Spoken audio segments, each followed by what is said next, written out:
Thank you so much, Candace. And if you would just kindly slide forward.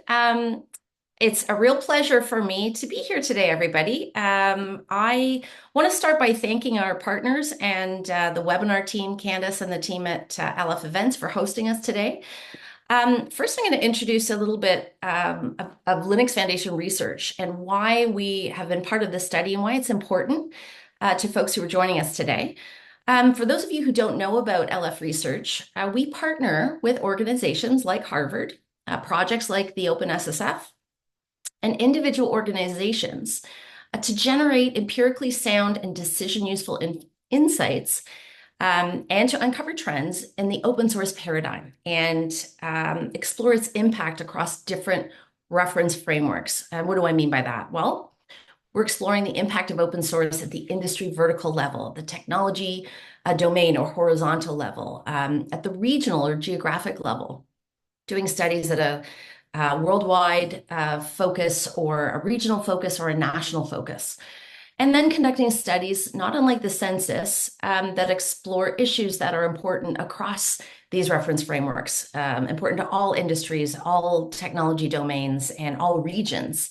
And one of those topics is security. Others are things like standards and open source sustainability and developer dynamics. But security is among the most important topics that we're covering at LF Research.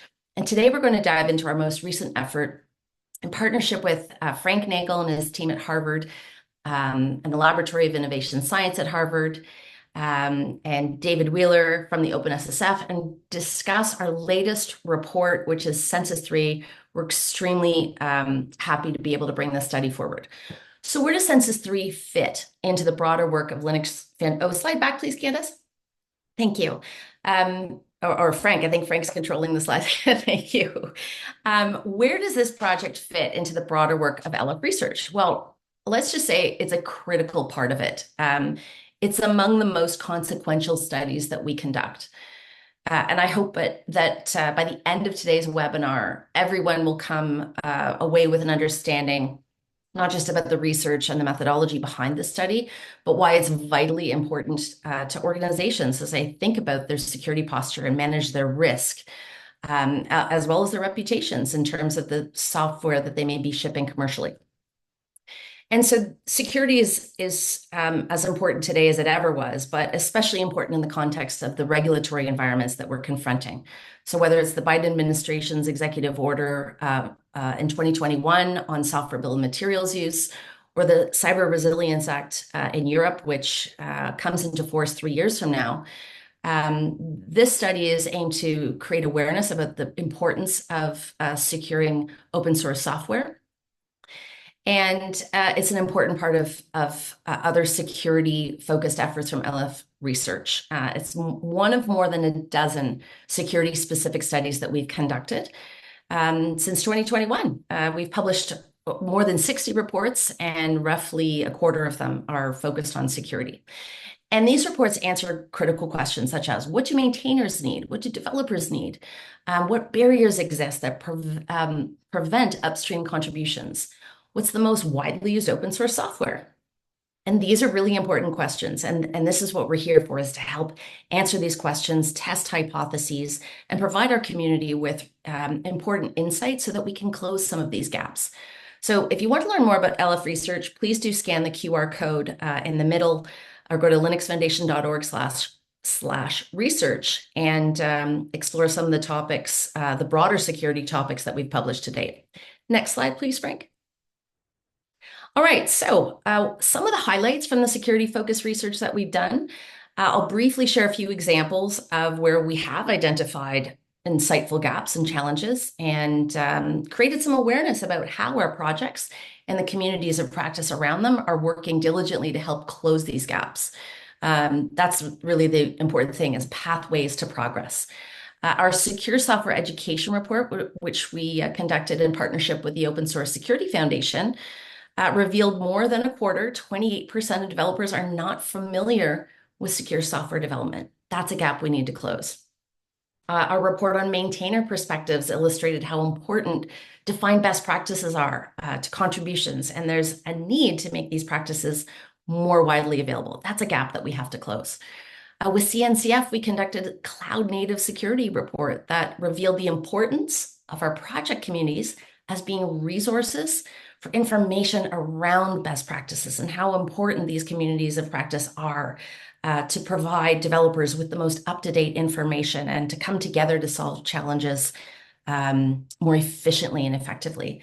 And then a report with Confidential Computing Consortium created awareness of the use of trusted execution environments. And this is just one example of the numerous tools that are available to organizations to help ensuring that our not just software development is secure, but the use of data is secure too.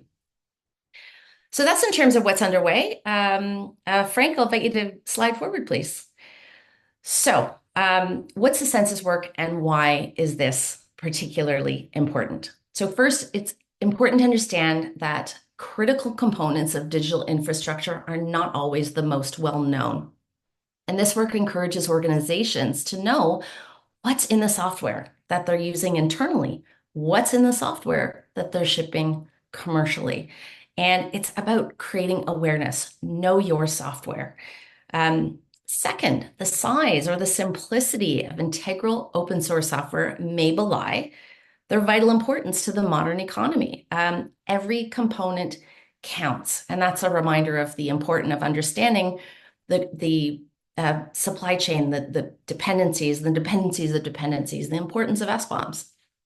Third, to reinforce the critical open source infrastructure and to guard against vulnerabilities and threats by identifying their ubiquity and the tendency toward the use of outdated versions and to improve the security profile and posture of open source software broadly.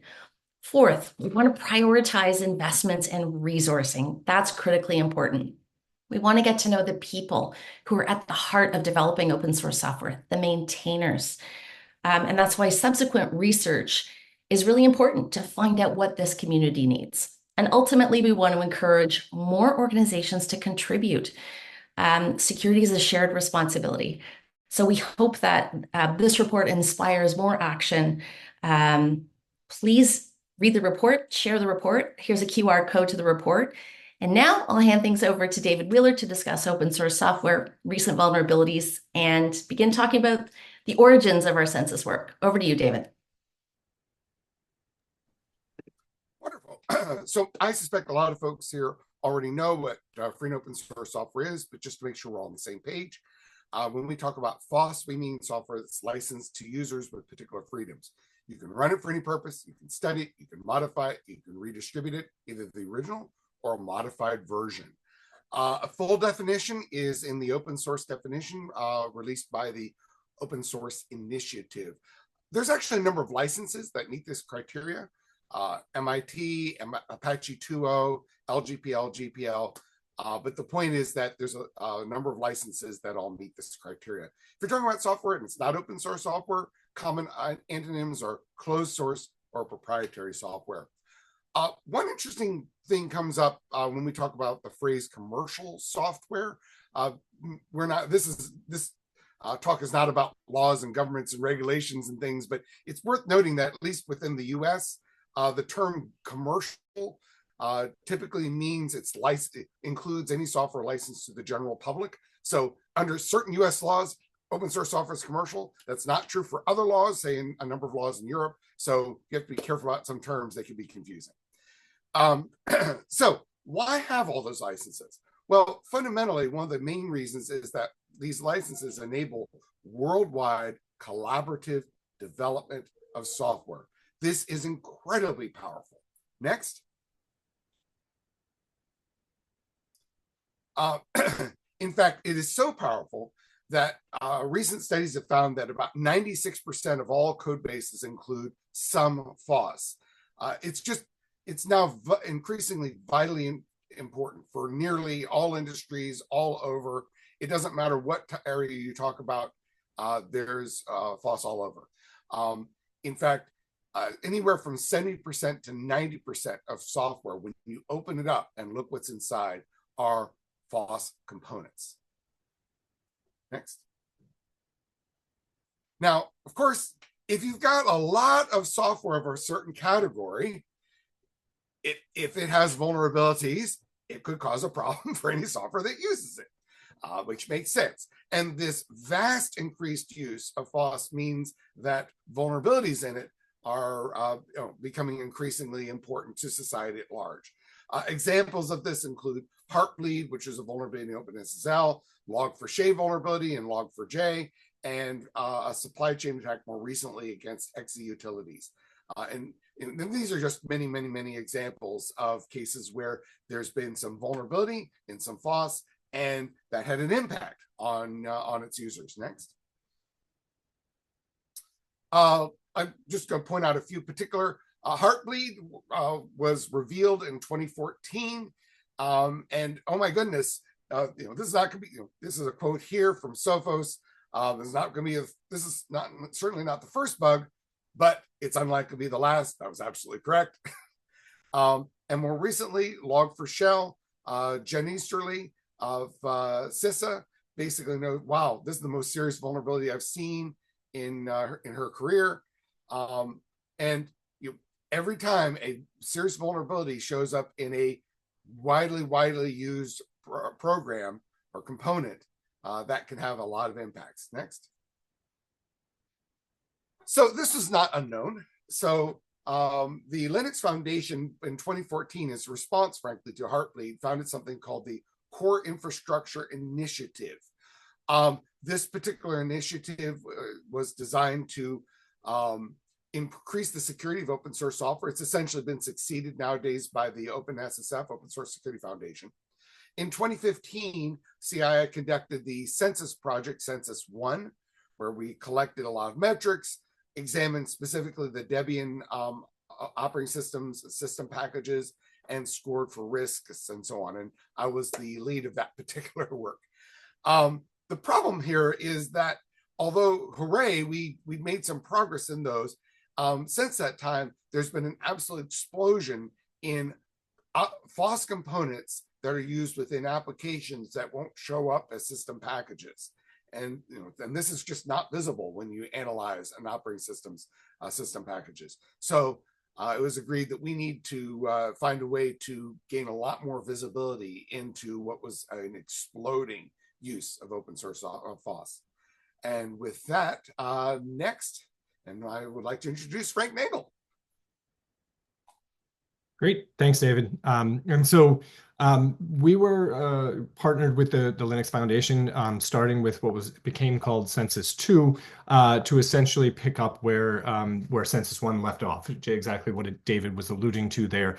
And so Census II, which was released a few years ago now, focused on the application library layer of the technology stack, to really think about which of these open source packages are most widely relied upon for building other packages, other software, and not only open source software, but proprietary software. And so to dig into that, we partnered with a number of software composition analysis companies, you'll hear these names again in the context of Census III, to gain data on understanding the open source usage at thousands of companies across the world, to be able to think about, again, what are the most widely used open source packages in this context at that application library level. And so in 2020, we released a preliminary report that showed some of our findings and kind of dug deep into a handful of the packages that had bubbled to the top. And then in 2022, we released the final report for Census II that the bulk of it contained 8 rank ordered lists with different slices and different cuts that Richie will talk about exactly those same cuts in the context of Census III today. To show different ways of thinking about what are the most widely used open source packages at this application library level.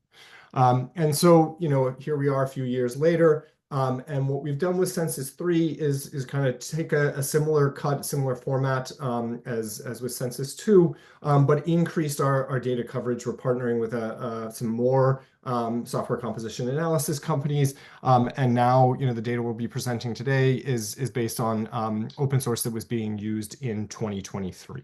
There's a similar kind of constraint with Census III that we're light on what David's original census focused on, the system level packages.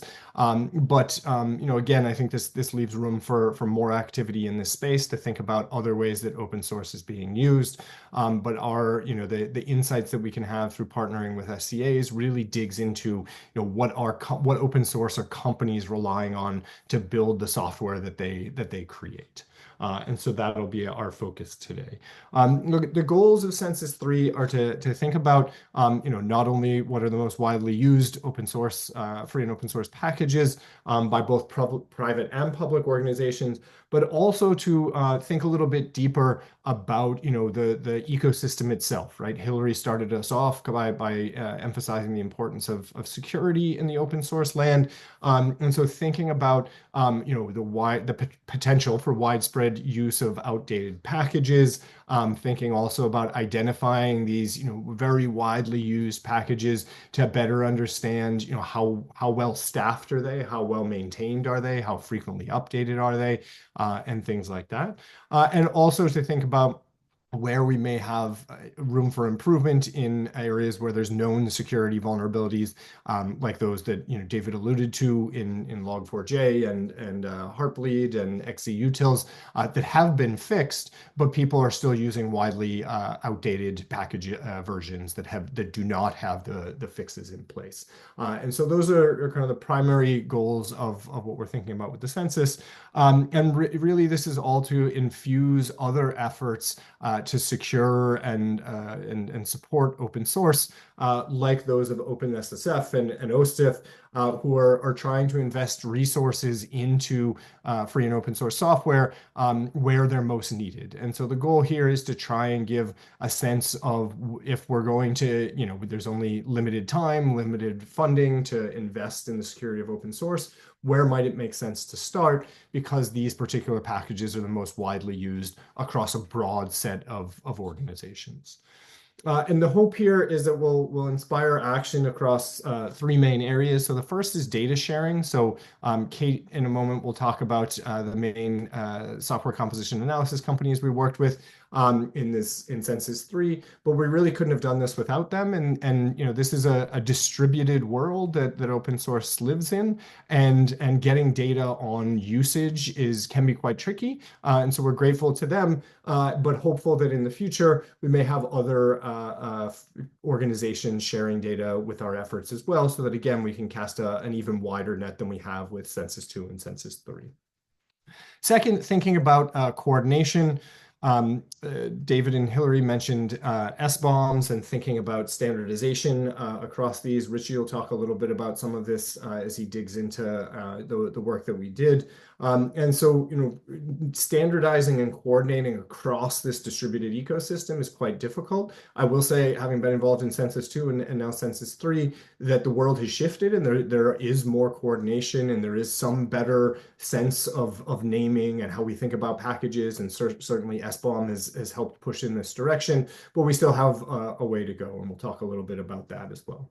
And then lastly, thinking about investment in free and open source software. So my team, in partnership with Linux and also GitHub, just a few weeks ago, released a report studying how companies and organizations contribute back to open source. And what we found is that lots of companies do this, but I think the numbers were about 80 to 90% of the contributions that they make go unmeasured in many ways, because they're having employees work on open source, which is great, and supporting open source is in that way is very important. But understanding this and not only giving funds but also giving time and materials to support open source is another way that we hope to bring this, the results of this report, bring it into you on listening to this, but also across the world, thinking about how can you support open source, and if you have some money or time or other things to support open source, maybe which packages are those most in need of support. And so with that, As I mentioned, I'll turn things over to Kate, who will discuss the companies that we partnered with for Census III. Kate? Hi, everyone. My main role in this project was to communicate with the SCAs that were providing data for us. And I wanted to take a moment to acknowledge them. Their insights really provided everything we needed to make this report. Our insights from the current census wouldn't be possible without them, so I want to acknowledge Black Duck, FOSSA, Sonatype, and Snyk. Thank you very much to all four of you for trusting us with your data and making the insights that we're sharing today possible. These companies scan the code bases for over 10,000 organizations, which gives us a unique view into the open source software that these organizations rely on. The SCA's contributions enable us to move beyond guesswork and base our insights on real-world usage data. It can be a challenge to find companies who are enthusiastic about participating in these efforts because of concerns with data security. So we are really, truly, deeply appreciative of these SCA's participation in this effort, and our work would not be possible without them. And now I'm going to hand it off to Richie to talk a little bit more about Census III. Thanks. Thanks, Kate. So we have all of this really valuable data from our SCA partners. Now I'm going to walk through what we did with it. So as Frank discussed, our ultimate goal was to highlight the most commonly used FOSS across all of the company's code bases that the SCA scanned. First, we had to parse each of the 4 data sets that we got from the 4 different SCAs. Just to quickly describe what the typical data set looked like, it listed out the component. And when I say component, I really just mean either a software package or a distinct part of a software package, the version, the associated package manager that's used to download the component, and how frequently that component and version was used across all of the code bases that the SCA scanned. Then we standardized the component name and version number across the different SCAs. So this is to make sure if 2 SCAs are referring to the same component, we'll associate them together, even if, like, for example, the component name in one SCA data set had an extra white space or something like this. And our paper walks through in detail all of the cleanup work we did. Next, we handled dependencies. So we're going to be talking about 2 types of dependencies here, direct and indirect. A direct dependency is just like the actual package or component that the SCAs observed in their scan. An indirect dependency is all of the dependencies that each direct dependency relies on. So let's say we observe package A as a direct dependency in the data set, and package A relies on package B. We'd say that package B is an indirect dependency. And like, why do we care about indirect dependencies? The idea here is if package A is really important and package A relies on package B, then package B must also be important.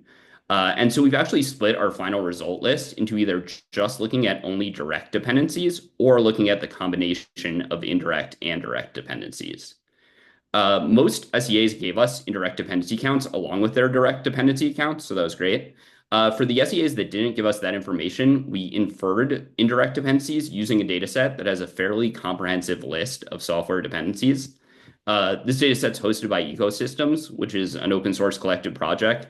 It provides really useful resources like this for open source software. Next, we filtered the list for anything that wouldn't make sense to appear in our final list. So in particular, we filtered out whole software languages if they appeared.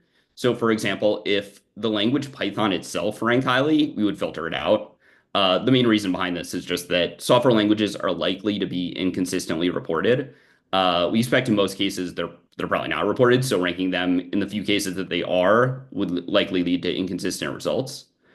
Languages are the only components that we just completely filtered out from our list. We tried to do as little filtering as possible. But just for the indirect dependency trace, we did also filter out individual instances of dependencies that were marked as optional or non-runtime for the specific component they were a dependency for. And then just a few other considerations to keep in mind that would affect our results. And again, check out the report for the full list of these considerations. First, just to highlight again, the SCAs scan undercount system packages. So right now our list is really focused on application packages. Another thing to consider is that FOSS projects exist across many different languages, and each language has its own different style, and this could affect our results. So in particular, we see an overwhelming number of JavaScript components in our results, which crowds out packages written in other languages. A big part of the reason for this is that JavaScript packages tend to be very small compared with other languages. So the same functionality that might be in 5 or 10 JavaScript components might be in only one component in a different language like Python. So to try to recapture these crowded out packages, we created 2 separate sets of results, one for NPM hosted packages only. NPM is JavaScript's package repository, and one for non-NPM hosted packages. And finally, we're obviously just limited to the companies that the SEA scanned. This isn't a random sample of all companies in the universe. On the next slide, so now that we have these clean filtered data sets, we want to pull out the top pieces of software used. Like in Census II, we have 8 separate results lists, one for each combination of analysis type, package manager type, and package call type.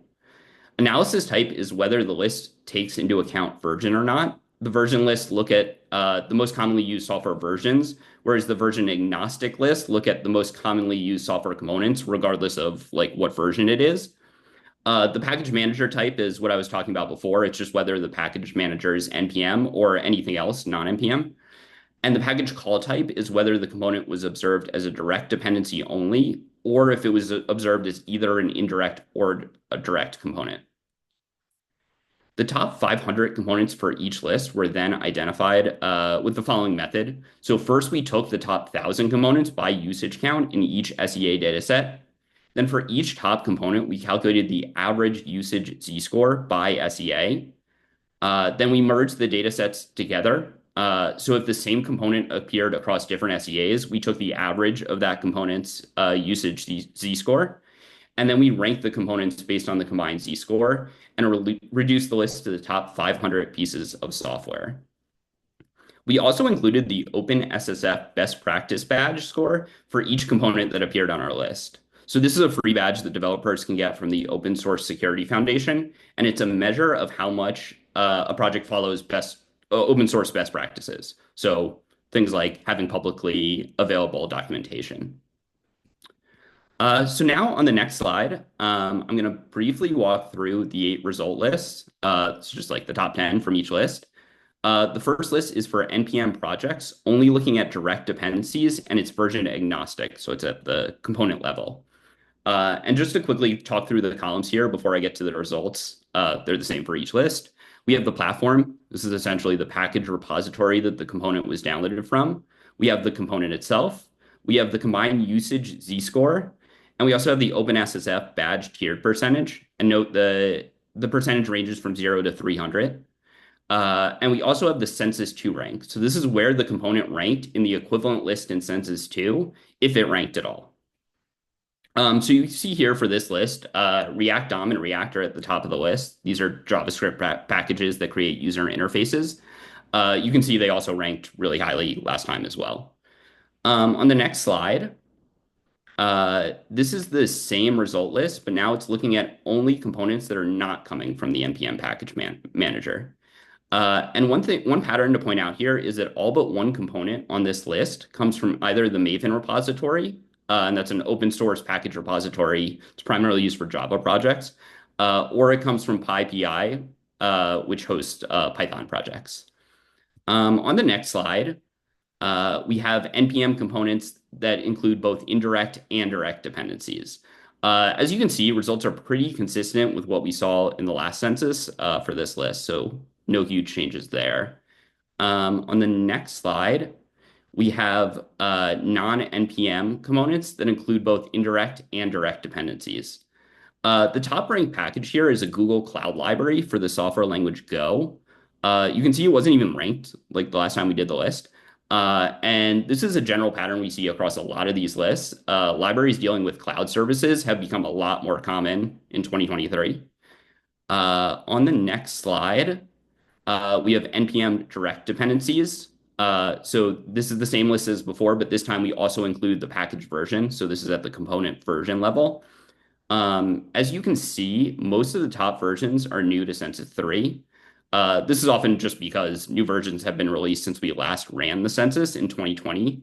For the example, like the 6th item on the list is React DOM 18.2. It was released in 2022. You can also see a lot of instances where older versions of a popular package still do rank highly. So actually, the older version of React DOM is right behind the newer version. It's in 7th place. On the next slide, we have the non-NPM direct version list. Frank will talk a little more about this shortly, but wanted to call it the top ranked package here is a Python package called 6, which is a compatibility library between Python 2 and Python 3. On the next slide, we have the NPM version list for indirect and direct dependencies. We see Hazown version 2, which is fairly new. It was released in October of 2023, is at the top of the list. So it seems like it's an important package. It's an important dependency for a lot of different packages. On the next slide, this is our final list. We have the non-NPM indirect and direct version list. And you can see at the top of the list is LogKit, which is a library for logging. So those are the top 8 lists. I'll now hand it back to Frank to review some of our top high-level findings. Great. Thanks, Richie. And many thanks to Richie, who did a lot of the great data work in this. And so as we, as we started looking at what was bubbling to the top and where what patterns we were seeing both within Census 3, but also compared to Census 2 and how things changed over time. We noticed a number of more high-level findings that we draw attention to in the report. So the first is probably unsurprising, but there's been a huge shift towards cloud computing, which is of course unsurprising, but very interesting to see this play out at the open source component level. When we think about the prior census was in 2020, so not that long ago, or using 2020 data, and this one is using 2023 data, and we still see this massive increase in the cloud open source components. So I think as we move forward in thinking about these types of efforts, the cloud computing environments are going to become more and more important in understanding the software ecosystem. Second, as Rishi alluded to with that package, that PyPy package 6, the ongoing transition from Python 2 to Python 3 continues. And this is interesting in itself because there's still a lot of Python 2 out there, even though it is, for the most part, very little support for it anymore. And in general, the received wisdom is to shift to Python 3, which has been out for a long time at this point. But we see many of the SEA's customers still working on this transition even today, right? And I think this is something that, anybody who's been in tech for a long time knows that it can take, even though if the latest, greatest version comes out, it can take a long time to actually swap an entire environment over to that version. Now, that's understandable for business reasons and compatibility reasons and all sorts of different reasons behind that. But certainly as we think about security and sustainability of open source and the software world in more generally, this is something that's good to see this shift happening, but slightly concerning that it's not complete yet. And so I think that's something to keep on the radar that bubbled up again from the surface from the more detailed findings. Third, thinking about which package managers are most broadly used, as Rishi explained, the differences between JavaScript and the NPM kind of ecosystem versus the others. We do still see a wide variety of packages being hosted on Maven as the most kind of popular non-NPM package hosting site. But we saw a large rise, and this is number 4, between Census 2 and Census 3 in packages being hosted on NuGet and Python. And so when we think about the shift in programming languages and the way that the software environment works, we can see this through what packages people are relying on as they create new software, both proprietary and open source. And so we are seeing some of this shift in languages and ecosystems and things like that.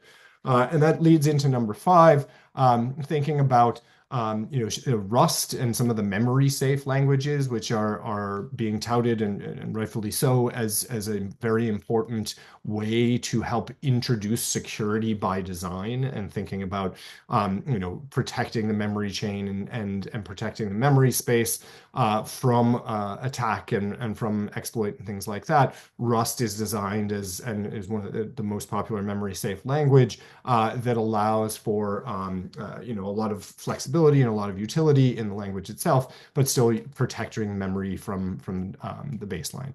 Now, certainly as we shifted from Census 2 to Census 3, so again from 2020 data to 2023 data, we've seen a large increase in the usage of Rust, but compared to the overall ecosystem, Rust is still a smaller player, right? So I think that there's still a lot of room to go here, much like the shift from Python 2 to Python 3. It will take time, but it's good to see that a lot of packages are shifting over to be more reliant on Rust. Rather than older languages like C and C++, and things like that are not as memory safe. And then finally at the high level, thinking about a few other types of findings that were continuous from what we found in Census 2. As I mentioned a little bit at the top, and Kate will talk about this a little bit in kind of next steps and where we go from here. There's been an improvement in standardizing naming schemas across the open source ecosystem, but there's still a lot of heterogeneity in how projects are refer to versions or refer to where they live or their kind of unique canonical identifiers. And so just from a researching standpoint, that makes these types of things tricky because you need to figure out, are these two packages that have the same name? Are they actually the same package, or is one from one ecosystem and language and one from a different one? And so there's been improvement, but there's still a long way to go. And Kate will talk a little bit about that further in a moment. And we saw this in Census 2, and we continue to see this in Census 3, although slightly less as we start to see the cloud packages rise to dominance. But still, a lot of widely used free and open source software is created by just a handful of contributors. And often these are individuals, and these are individual accounts and individual maintainers. And they're doing great and important work, but this is a bit concerning from the security standpoint, where we could potentially see things like what happened with XCUtils, where an overburdened maintainer added in somebody or gave maintainer rights to somebody that they didn't know to help release that burden, but that new maintainer turned out to be a malicious actor and actually put a backdoor in XCUtils, right? So thinking about how we can support these contributors that are at the core of the open source world. In some of our other work that was built on the Census 2 work, we look at how companies use open source and the value that's created by open source, which is in the trillions of dollars. But much of that value, I think about 93% of that value is being created by about 5% of the contributors working on these most popular open source, most widely used open source packages. And so better understanding who those folks are and how we can support them, hopefully the results of the census will shine some light on that. And then related to that, the individual developer security, this was more the case in Census 2, but still is a little bit in Census 3. A lot of these most widely used projects are being hosted on individual developer accounts rather than organizational accounts. And we certainly encourage the shift of these projects towards more organizational accounts because there's more security, more stability options that are baked into those types of hosting methods rather than being hosted in single individual developer accounts. And then finally, as I already alluded to in the context of Python 2 and a few other places, but across the board, we're still seeing a lot of legacy software that's persisting in open source. As Richie was walking through the results at the version level, particularly interesting to me was that even though we're 3 years into the future from Census 2, many of the same version level packages were showing up in the top 10 of our lists, which means that those versions, that there are newer versions available, but the older versions are the ones that are persisting and still most widely used across companies and organizations. And so still, as the world becomes more reliant on open source, we need to keep these sort of backward compatibility, but ability to enhance and update and upgrade packages in a more robust way in the back of our minds as we think about what's next. So speaking of what's next, I'll hand things back to Kate to talk about where we're looking to go from here. Thanks, Mike. So we'd like to conclude the webinar by offering a call to action to strengthen the open source ecosystem. First, as Frank mentioned, as an industry, we need to standardize the unique software identifiers we're using. This is very important because it will help us track, manage, and maintain open source software and keep it secure. The most important aspect here would be consistency. So there are some things that are showing some promising aspects, but consistency is really key here. Second, we need to build support for future census studies like this one. To do this, organizations can help by making broad SCA data available for research.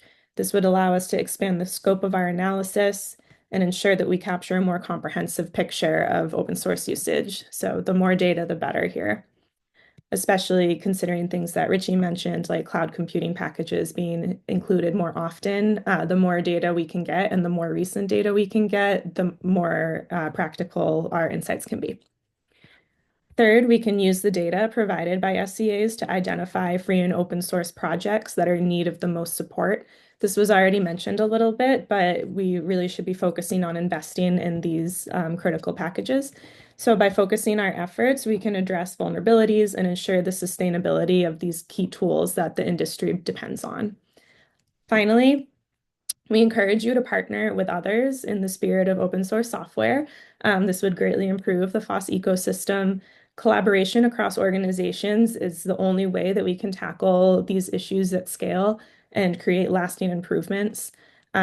So together we can really make open source safer and more sustainable and more secure. So at this time, I'd like to open it up for questions.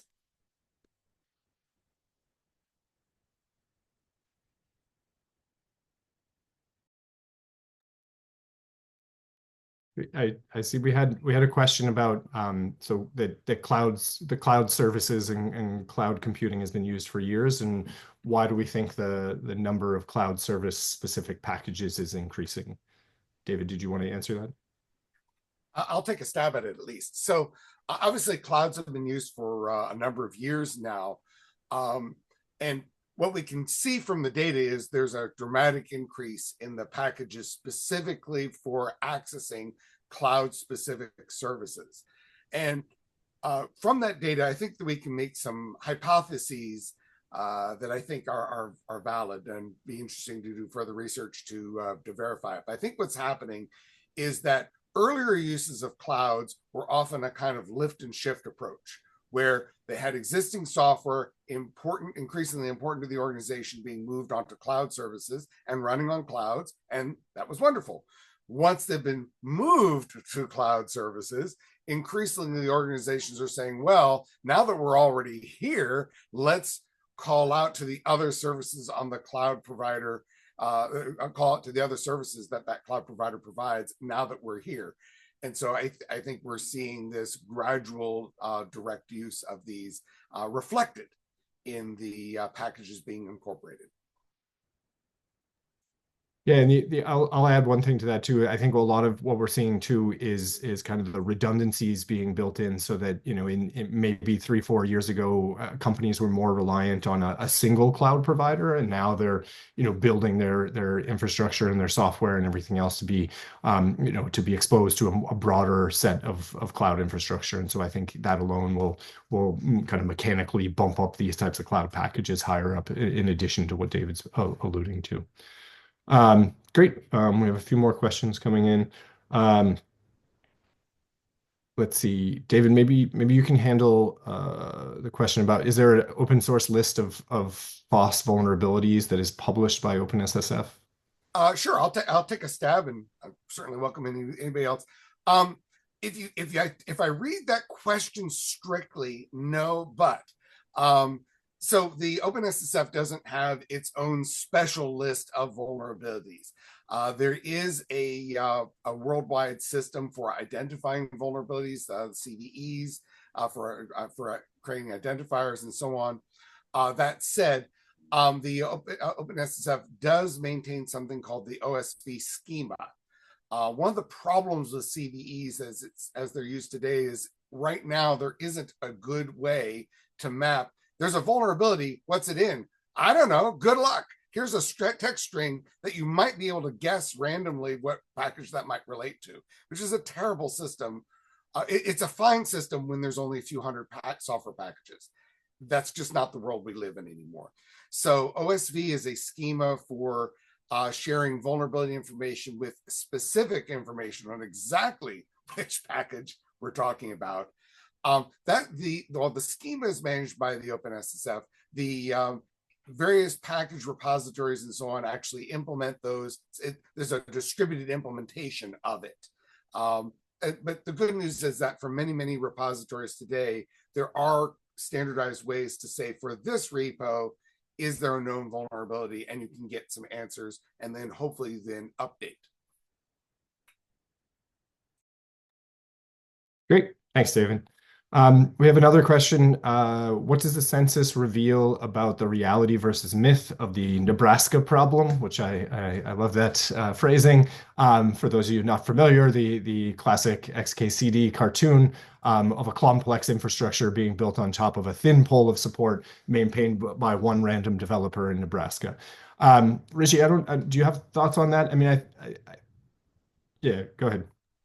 Yeah, I mean, we definitely see this in the data where like you alluded to the kind of single developer packages.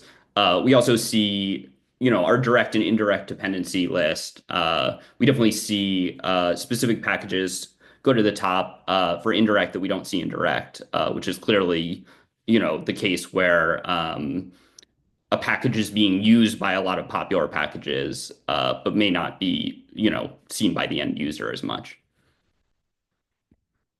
Yeah, and to add to that too, I think that there is still the one random developer, right? Like this was XE utils straight up, right? Like there was one person that was the maintainer and they got overworked, overtired, and then that's what led to them adding a second maintainer who turned out to be a malicious actor, right? And that's I think there's a number of those types of packages that are out there that are indeed singles. I would say the kind of corollary is, we think back to Heartbleed, if I recall correctly, there were only three maintainers on it, right? Or I think there were only three main maintainers, right? And so it wasn't the kind of the single individual. Was it only two, David? Is that right? Yeah.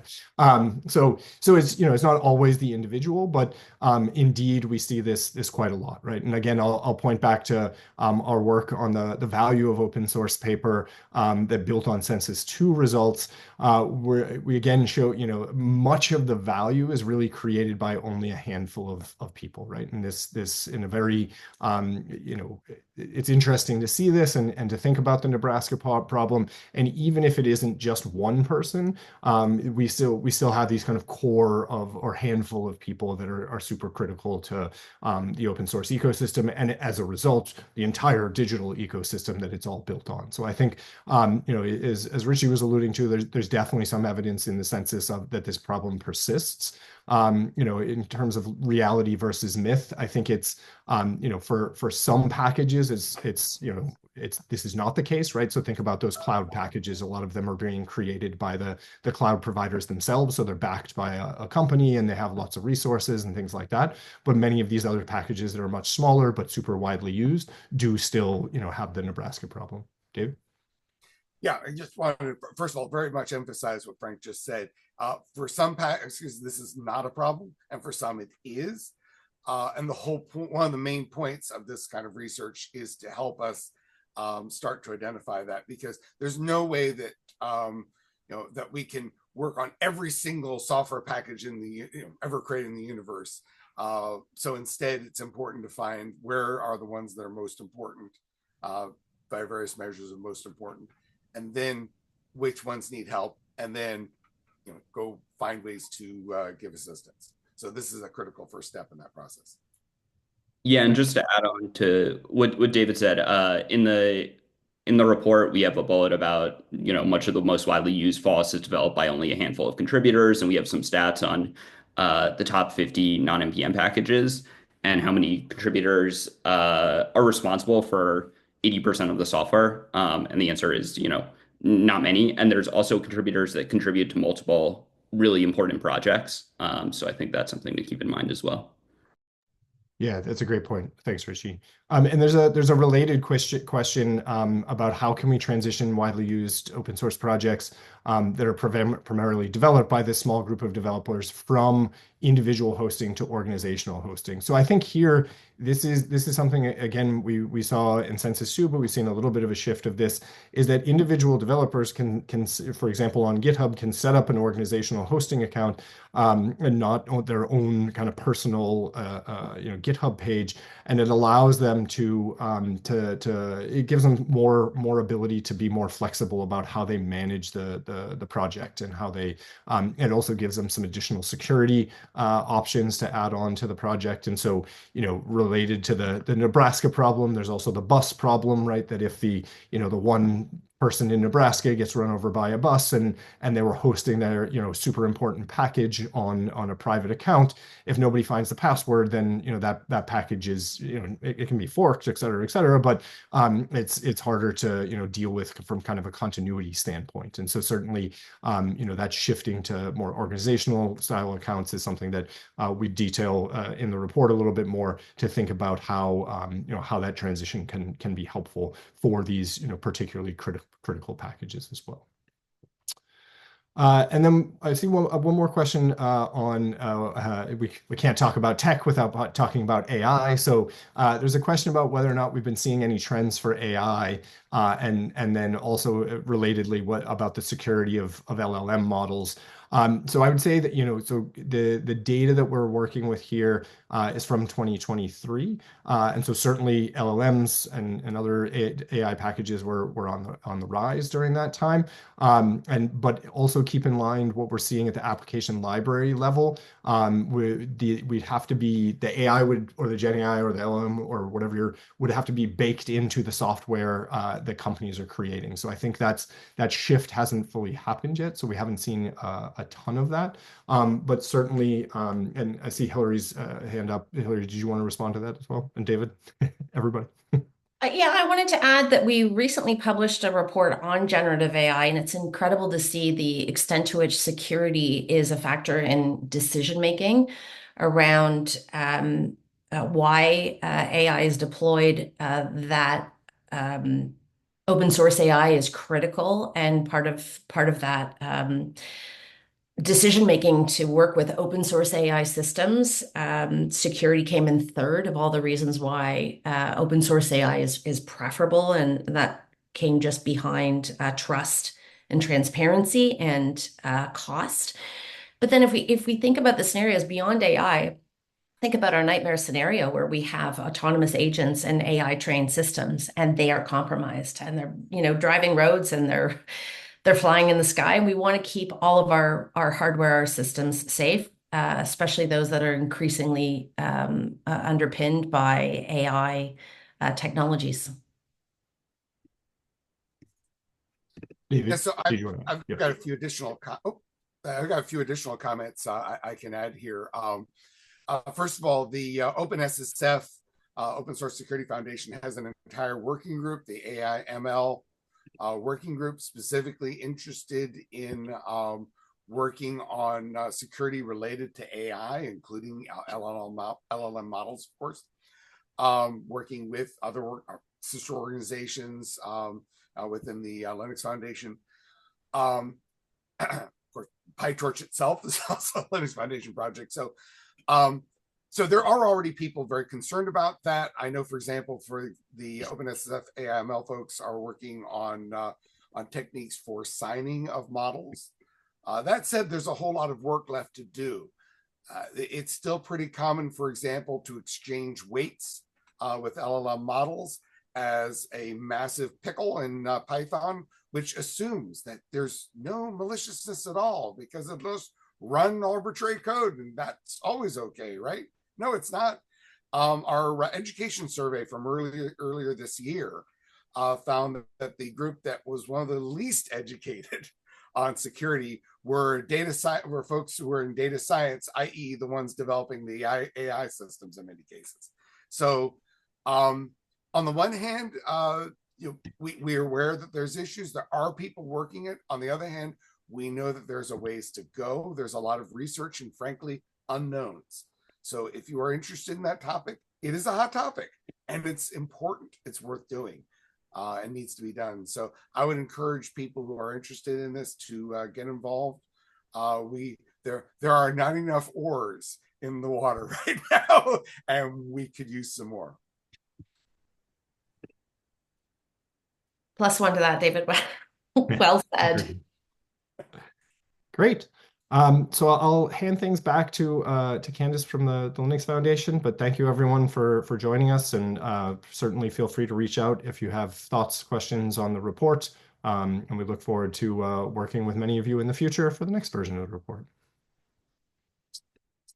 Thank you so much to our speakers for your time today, and thank you everyone for joining us. Just a quick reminder that this recording will be up on the Linux Foundation's YouTube page later today. We hope you join us for future webinars. Have a wonderful day.